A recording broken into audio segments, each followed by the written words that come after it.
ದೀಪಧಾರಿಣಿ ಈ ಚಿತ್ರವನ್ನು ಗೆಳತಿ ಶೋಭಾ ಕಳಿಸಿದ್ದಾರೆ. ಕಿರು ಮರಾಠಿ ಲೇಖನವೂ ಇದೆ. ಈ ಚಿತ್ರಕ್ಕೆ ಗ್ಲೋ ಹೋಪ್ ಅನ್ನುವರು. ಜಗತ್ತಿನ ಪ್ರಸಿದ್ಧವಾದ ಈ ಚಿತ್ರದ ಚಿತ್ರಕಾರರು ಎಸ್.ಎಲ್. ಹಳದಣಕರ್ ಆಗಿದ್ದು 1932ರಲ್ಲಿ ಚಿತ್ರ ತೆಗೆದಿದ್ದಾರೆ. ಈ ಚಿತ್ರದಲ್ಲಿರುವ ನಾಯಕಿಯವರ ಮಗಳು ಗೀತಾ. ಅವತ್ತು ದೀಪಾವಳಿ ಹಬ್ಬವಿತ್ತು.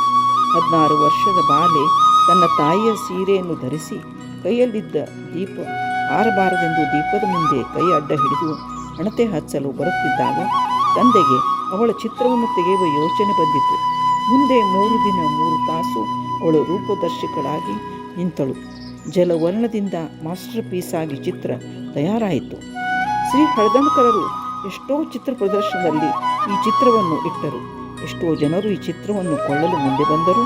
ಅದರ ನಾಯಕಿ ತಮ್ಮ ಮಗಳೆಂದು ಕೊಡಲಿಲ್ಲ. ಆದರೆ ಕೊನೆಗೆ ಮೈಸೂರು ರಾಜರು ಚಿತ್ರವನ್ನು 300 ರೂಪಾಯಿ ಕೊಟ್ಟುಕೊಂಡರು. ಈಗಲೂ ಈ ಚಿತ್ರ ಮೈಸೂರದ ಜಗನ್ಮೋಹಿನಿ ಪ್ಯಾಲೇಸದ ಜಯಚಾಮರಾಜೇಂದ್ರ ಆರ್ಟ್ ಗ್ಯಾಲರಿಯಲ್ಲಿದೆ. ಇದು ಒಂದು ಅಪರೂಪದ ಚಿತ್ರವಾಗಿದೆ.